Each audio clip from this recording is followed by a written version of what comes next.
Hey everyone, welcome back to the channel. Today, we're diving into one of the hottest topics in AI right now, RAG, or Retrieval-Augmented Generation. If you've ever wondered how to make ChatGPT or other AI models work with your specific documents and data, then RAG is the answer you've been looking for. By the end of this video, you'll not only understand what RAG is, but you'll also build your very first RAG application from scratch using LangChain. And trust me, it's easier than you think. So grab your coffee, fire up your code editor, and let's get started. Don't forget to hit that subscribe button and turn on notifications so you never miss our AI tutorials. All right, let's start with the basics. What exactly is RAG? RAG stands for Retrieval-Augmented Generation. Now, that sounds fancy, but let me break it down for you. Imagine you're talking to ChatGPT and you ask it about your company's Q4 sales report from last week. What happens? It can't answer. Why? Because it doesn't know about your specific documents. Traditional large language models have a knowledge cutoff. They only know what they were trained on, which could be months or even years old. This is where RAG comes to the rescue. RAG is like giving your AI a library card to your documents. Here's how it works in 3 simple steps. Step 1, when you ask a question, the system retrieves relevant information from your documents. Think of it like a super smart search engine. Step 2, this retrieved information is then fed to the language model as context. We're literally giving the AI the exact passages it needs to answer your question. Step 3, the AI generates a response based on both its training and your specific documents. It's like having an expert who just read your entire company wiki before answering. The applications are endless. Customer support bots that know your product's documentation, legal assistants that reference your case files, medical tools that access the latest research papers. The list goes on. Now, let's look under the hood. What are the key components that make RAG work? There are 4 main components you need to understand. First, document loaders. These are your data ingesters. They take various file formats, PDFs, Word docs, web pages, even databases, and convert them into a format our system can work with. Think of document loaders as universal translators for your data. Second, text splitters. Here's a challenge. LLMs have token limits. You can't just dump a 500-page PDF into the model. Text splitters intelligently break your documents into smaller, manageable chunks. They're smart enough to maintain context. They don't just cut mid-sentence. Third, embeddings. This is where the magic happens. Embeddings convert text into numerical vectors, essentially mathematical representations of meaning. Similar concepts end up close together in this mathematical space. For example, the words dog and puppy would have vectors that are close together, while dog and refrigerator would be far apart. Finally, vector stores. This is your searchable database. Vector stores efficiently store these embeddings and allow for lightning-fast similarity searches. When you ask a question, it converts your question to a vector and finds the most similar document chunks. All these components work together in perfect harmony to power your RAG application. All right, enough theory. Let's build something real. Time to get our hands dirty with code. First step, let's set up our environment. I'm using Python 3.10, but anything above 3.8 should work fine. Open your terminal and let's install the required packages. I'll put all these commands in the description below. We'll need LangChain, OpenAI, and a few other libraries. Now, let's install these. Next, you'll need an OpenAI API key. Don't worry, I'll show you how to get one.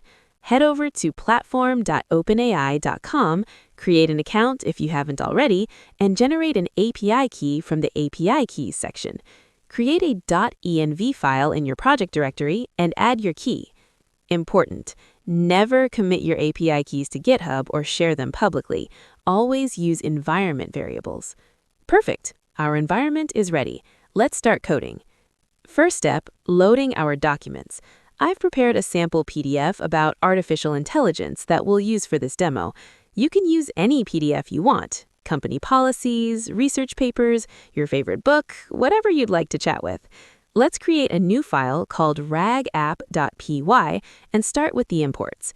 Notice we're importing all our key components: document loaders, text splitters, embeddings, vector stores, and the QA chain. Now, let's load our PDF. When we run this, LangChain reads the PDF and converts each page into a document object. See? We've successfully loaded our PDF. Each page is now a separate document with its content and metadata. The document loader handles all the complexity of parsing PDFs, extracting text, handling different fonts, dealing with images, all behind the scenes. Next up, text splitting. Remember, we need to break our documents into smaller chunks. Why? Well, imagine you have a 100-page document. If we search it all at once, we might retrieve irrelevant information. But if we break it into focused chunks, we can find exactly what we need. Let me explain these parameters. Chunk size equals 1,000 means each chunk will be roughly 1,000 characters. You can adjust this based on your needs. Chunk overlap equals 200 is crucial. This means consecutive chunks will share 200 characters. Why overlap? To preserve context across boundaries. Imagine a chunk ends with the company's revenue and the next starts with increased by 50%. The overlap ensures we don't lose that complete thought. The recursive part means it tries to split on natural boundaries. Paragraphs first, then sentences, then words, keeping semantic units together. Perfect. Our documents are now split into digestible chunks, ready for the next step. Now for the coolest part, embeddings. This is where we convert our text into mathematical vectors. Imagine a giant 3D space. Actually, it's more like 1,500-dimensional space, but let's stick with 3D for our brain's sake, where similar concepts cluster together. OpenAI Embeddings uses OpenAI's embedding model, currently Ada-002, which converts text into 1,536-dimensional vectors.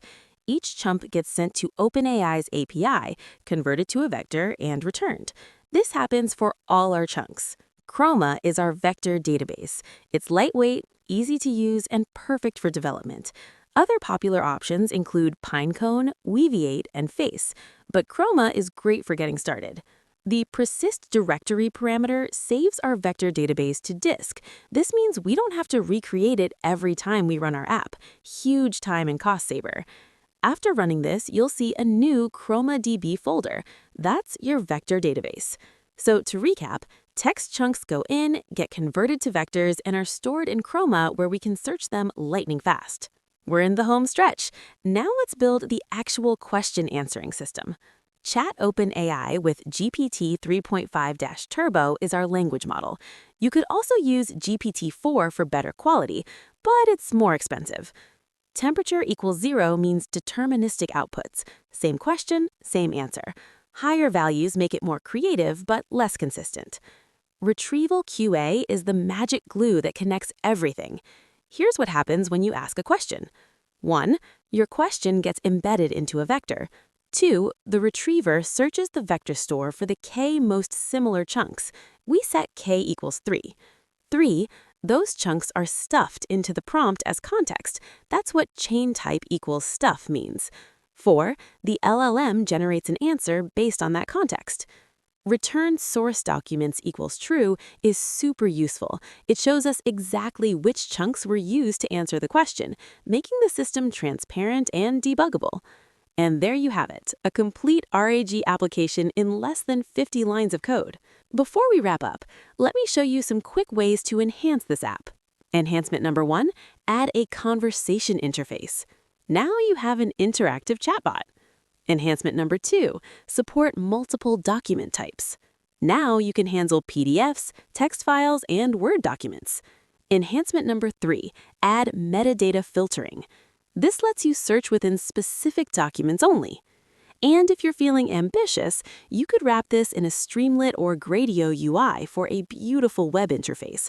But that's a topic for another video. Let me know in the comments if you want a full tutorial on that. Before we finish, here are some pro tips to take your RAG app to the next level. Tip number 1, experiment with chunk sizes. 2 small chunks lose context. 2 large chunks add noise. Start with 1,000 characters and adjust based on your documents.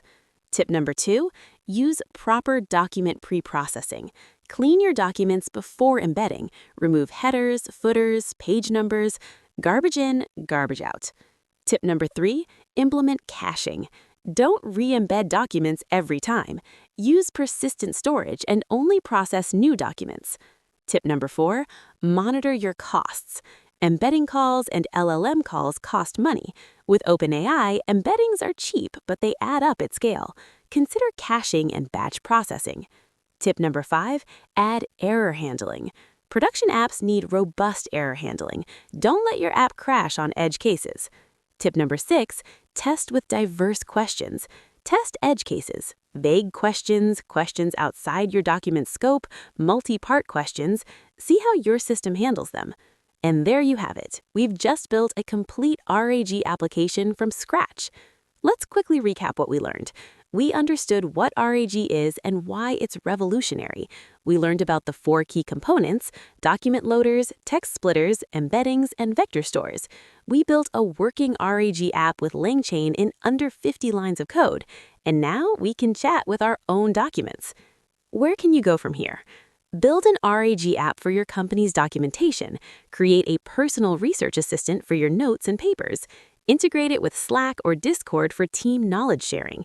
Add a web interface with Streamlit or Gradio. Explore advanced techniques like hybrid search, re-ranking, or multi-query retrieval. The possibilities are endless. This is just the beginning of your RAG journey. If you found this helpful, smash that like button. Subscribe for more AI tutorials. Drop your project ideas in the comments. I read every single one. Thank you so much for watching. Now go build something awesome with RAG. I'll see you in the next video. Happy coding!